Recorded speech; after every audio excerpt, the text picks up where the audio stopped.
ભગવાન રામ એટલે ભગવાનને આપણે રામ શું ભગવાન શું કામ કહી કે જેને 31 બાણ ચડાવવાની તાકાત, તમે કલ્પના તો કરો, એક સાથે જે 31 બાણ ચડાવી શકતા હોય, 10 મસ્તકના 20 ભુજાના અને 31મું નાભીનું, અને એના અર્ધાંગનાનું માં ભગવતી જાનકીનું અપહરણ રાવણ કરી જાય. નાનો હુનો ગુનો ન કહેવાય, છતાં 3 વાર એને ક્ષમા માટે મોકલજો. હજી માફી માગી લે, હજી શરણે આવી જાય તો હજી એને મૂકી દઉં.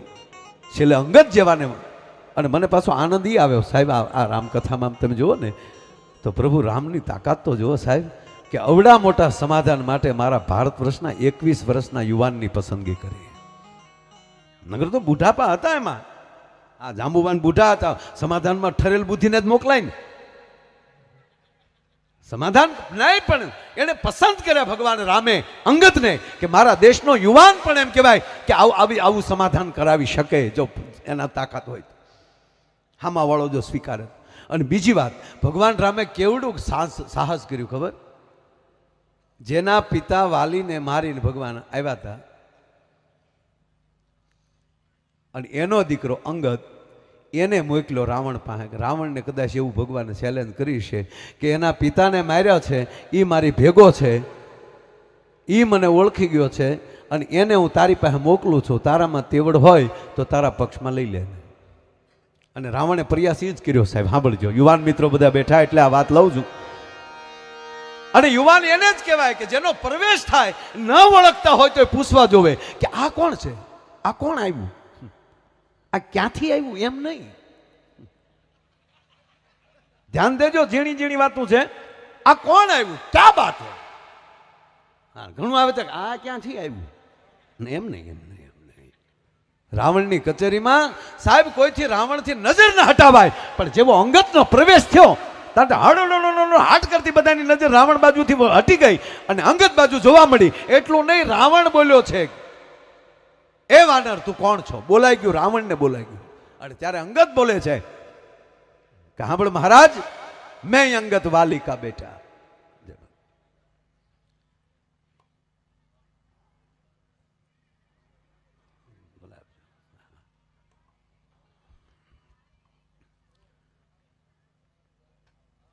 રાવણ પૂછે છે, હજી કોઈને નીકળવું હોય તો છે, ગેપ પીડ્યો છે ત્યાં નહીં, કોઈ વાત હાલતી હોય ને ત્યારે થોડુંક મને ડિસ્ટર્બ થાય. બાકી જોક્સ કહેતા હોય ત્યારે તમે ગમે ત્યાં વયા જાઓ.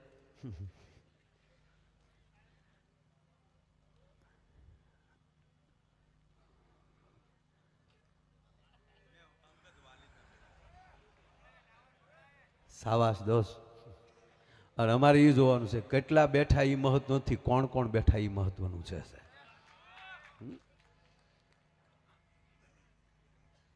એક ભાઈ મને કે હમણાં માયાભાઈ તમારે કલાકારોનો રાફડો ફાટ્યો. મેં તો તારે રાફડો હેનો ફાડવો, એ કે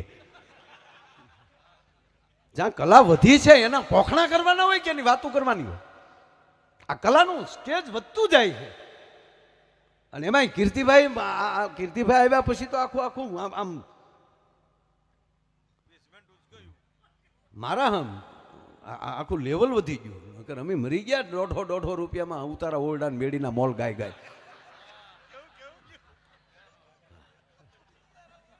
આ ખુશી કોની છે ભાઈ? કોઈની ચાવી જાય જડી છે, જોતી લઈ જાય છે. સુખદેવભાઈ પાસે લઈ લેજો.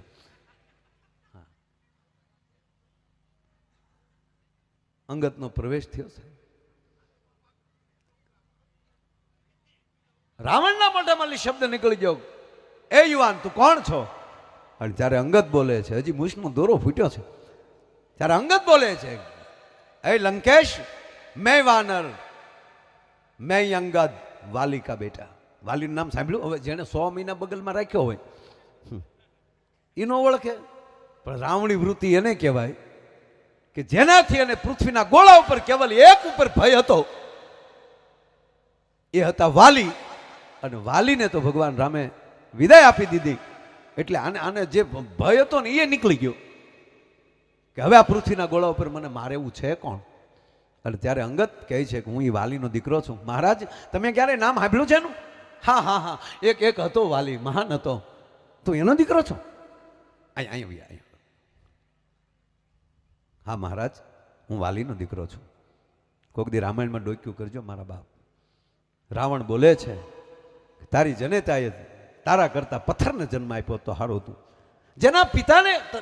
તારા પિતાને જેને મારી નાખ્યો એના ભેગો તું બેસી ગયો. હું અંગત તને કહું છું તું મારી ભેગો આવી જા અને આપણે બે એક થઈ અને પછી તારા બાપનું વેરવાળીએ. અને હવે અંગત બોલે છે મહારાજ માફ કરજો, વાલી મારા પિતા હતા. પણ મહારાજ આપણે સાંભળ્યું છે કે મરતા મરતા કોઈ માણસ ખોટું ન બોલે ને, કે ના કોઈ ન ખોટું બોલે. તો સાંભળી લો મહારાજ, મરતા મરતા મારો બાપ એટલું બોલ્યો છો કે બેટા આખી દુનિયાને મૂકી દેજે, આ રામને ન મૂકતો. અને એ જ મારા પિતાને ભગવાન રામ એટલું બોલ્યા હતા કે વાલી માગી લે, શું આપું તને, કે તો અમર કરી દઉં. કે મારો બાપ તને મેળવવા માટે હજારો વર્ષ સુધી હિમાલયની કંડરોમાં તપ કરીએ છતાં તું ન મળે. આજે અમારી હામાં પ્રત્યક્ષ તમે ઊભા હો, તને જોતા જોતા મારી આંખ વિચાઈ જાય, આનાથી મોત બીજું કોને મળે. માટે મારે હવે અમર નથી થવું. પણ પ્રભુ હવે જો તમે મને માગવાનું કહેતા હો તો એટલું કહું છું કે મારા દીકરાને તમારી પાસે રાખજો. મરતા મરતા મારો હાથ રામના હાથમાં આપ્યો છે. અને ત્યારથી સાહેબ આપણે તે સ્કૂલમાં તે વાલી શબ્દ આવે છે. છોકરાને કોઈને એમ કહે ને જાઓ તમારા વાલીને બોલાવતા ગયો, એ વાલી એટલે શબ્દ આવ્યો કે જે બાપ રામના હાથમાં જેના સંતાનોના બાવડા હોપે ને એને વાલી કહેવાય, બાકી ગમે એને હોપી દે એને મવાલી કહેવાય સાહેબ. એને બદલે આપણા માવતર એવા ભાગશાળી છે કે માં મોગલના હાથમાં આપણા બાવડા હોપ્યા છે. બાપ માં મોગલના સાનિધ્યમાં આપણે રમીએ છીએ. અને ત્યારે અંગત એટલું કહે છે કે મહારાજ માફ કરજો, મારા પિતાએ જેમ કીધું છે કે પ્રભુ રામનું ચરણ છોડતો નહીં, એટલે મહારાજ માફ કરજો. પણ એટલું કહું કે મારા પિતા બહુ મહાન હતા, પણ લખણ તમારી જેવા હતા ને એટલે પ્રભુ રામે માર્યા. માટે હું તમને કહેવા આવ્યો છું કે એ એવા દયાના સાગર છે, તમે ક્ષમા માગી લેશો તો 110% તમને કહું કે પ્રભુ તમને ક્ષમા કરી દેશે. માટે મારું માનો અને આપ આ બધી જીત મૂકી ગયો. અને રાવણ ખીજાણો છે, એ વાનર તું મને સલાહ દેવા માટે આવ્યો છો? સલાહ દેવા માટે નહીં, વિનંતી કરવા માટે આવ્યો છું મહારાજ. અને ત્યારે રાવણ ક્રોધિતથી કહે છે કે સાંભળી લે અંગત, તમે બધા આવ્યા છો, રીસ અને વાનર આવ્યા છો, એ તો અમારા લંકાના માણસોનો ખોરાક છો. મારી સામે લડેવા છો કોણ? રામના બાણની તાકાતની મને ખબર છે, પણ શક્તિનું અપહરણ મેં કર્યું છે. એટલે ભગવાન રામ પણ મારી સાથે લડી એવી પરિસ્થિતિમાં છે નહીં. લક્ષ્મણ શેષ નારાયણ છે, પણ ભાઈની પરિસ્થિતિ આવી જોઈ અને એ પણ લડી કરવાના મૂડમાં નથી. બાકીને રહ્યા છો તમે બધા વાંદર, એ તો નદીના કાંઠાના ઝાડવા જેવા છો. જેમ નદીમાં ઘોડાપૂર આવે અને પછી કાંઠાના ઝાડવાથી હળું હાફ કરતા એમ કહેવાય દરિયા ભેગા થઈ જાય, એમ રાવણ રૂપી નદીમાં જેથી ક્રોધ રૂપી પૂર આવશે તેથી તમે બધા તણાઈ જવાના છો.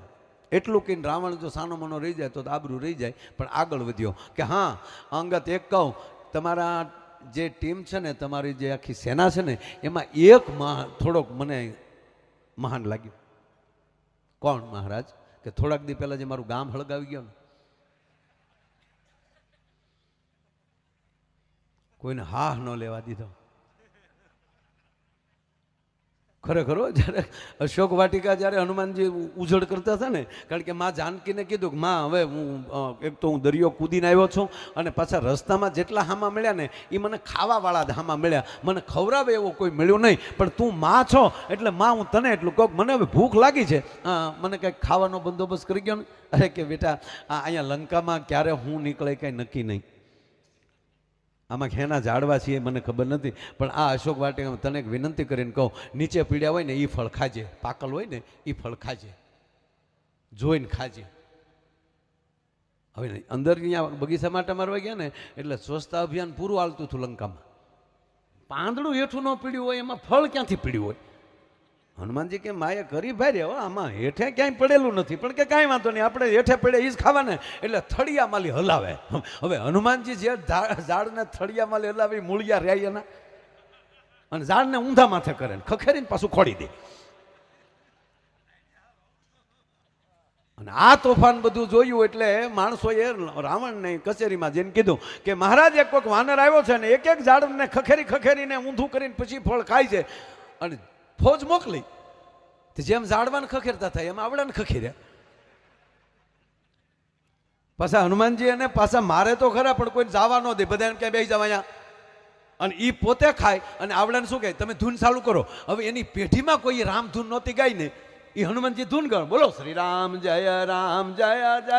તો ઓલા રાક્ષસો બધા છે આમ, અને હનુમાનજી બેઠા બેઠા ફળ ખાય બેઠા બેઠા. રાવણને થાય કે જે ઓલા આવ્યા નથી, જો તપાસ કરો. એના દીકરા અક્ષયને મોકલ્યો.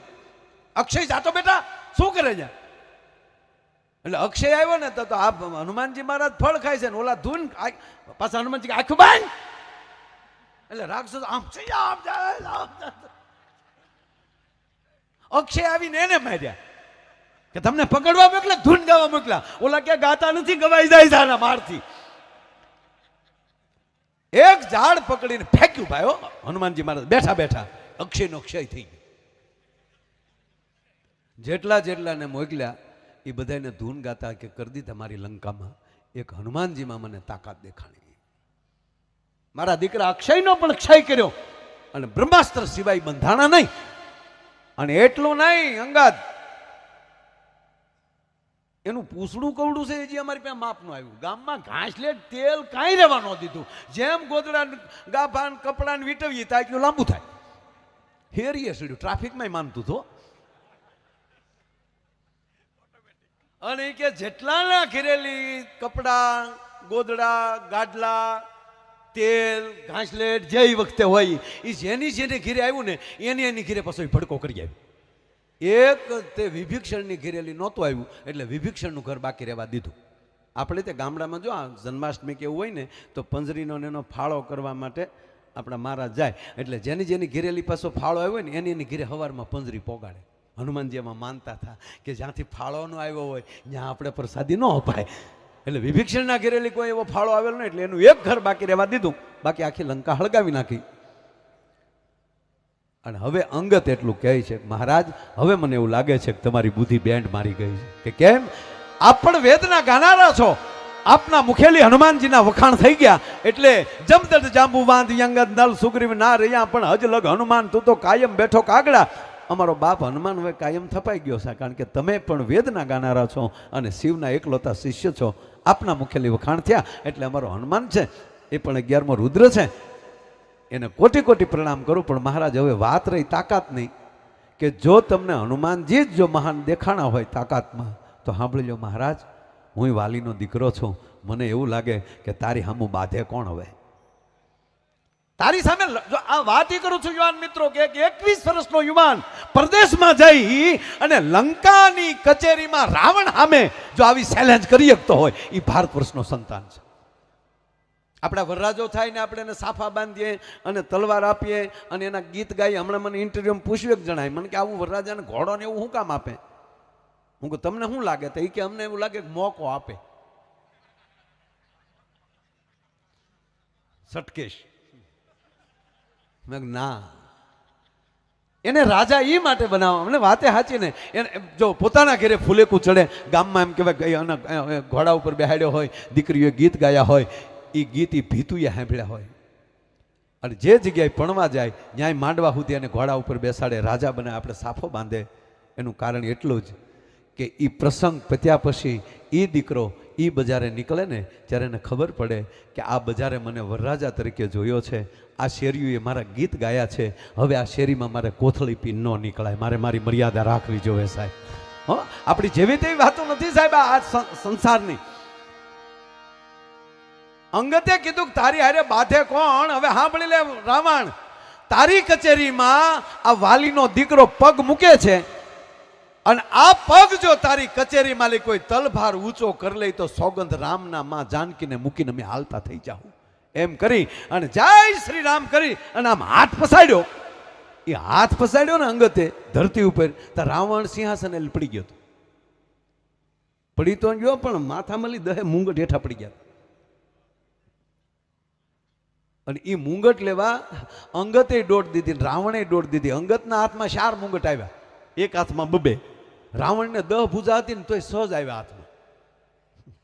અને એટલું નહીં, એમ વાંકા ઊભા ઊભા અંગતે ઘા કર્યા 2 મુંગટના, 4 મુંગટના.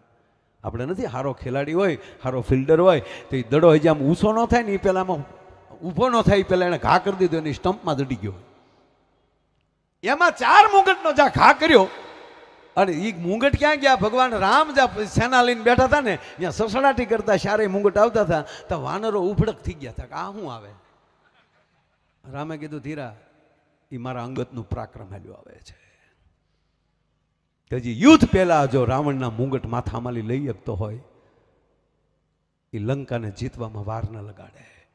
અને એટલું નહીં, પછી પગ મૂક્યો અંગતે અને એક પછી એક લંકાનો યોદ્ધા ઉભા થયા. તલભાર અંગતનો પગ કોઈ ઊંચો ન કરી શક્યો. છેલ્લે રાવણ ઊભો થયો અને રાવણ જાય એમ કહેવાય કે અંગતના પગ પાસે આવવા જાય. અને ત્યારે અંગત એટલું કહે છે કે મહારાજ આપ મહાન છો, આપ મને પગે લાગે એ સારું ન લાગે, એની કરતાં મારો પગ પકડો, એની કરતાં પ્રભુ રામનો પગ પકડી લો ને તમારો કલ્યાણે થઈ જાય ને લંકા બચી જાય. અને ન્યાલી જ્યારે અંગત પાછા ફર્યા, એ લંકાની કચેરીમાંથી પાછા ફર્યા અને બહાર આવ્યા એટલે એને પ્રશ્ન પૂછવામાં આવ્યો કે હે અંગત, તમારો પગ જો કોઈ ઊંચો ન કરી શક્યો કે તમે રાવણને ન મારી શકો? કે એક પાટું એ માર નાખો,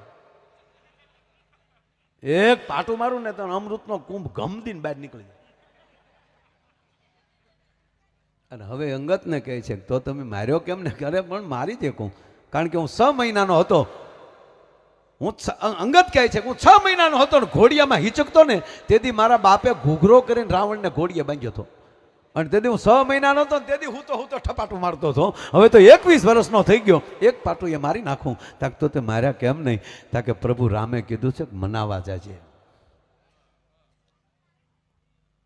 અને ત્રીજી વાત, જેને મારવા માટે મારો બાપ જે અયોધ્યાથી ધક્કો ખાધો છે એ મારા પ્રભુ રામનું મારા માધ્યમ ન ઘટાડે, એનું માધ્યમ વધારવા માટે હું હારે આવ્યો છું.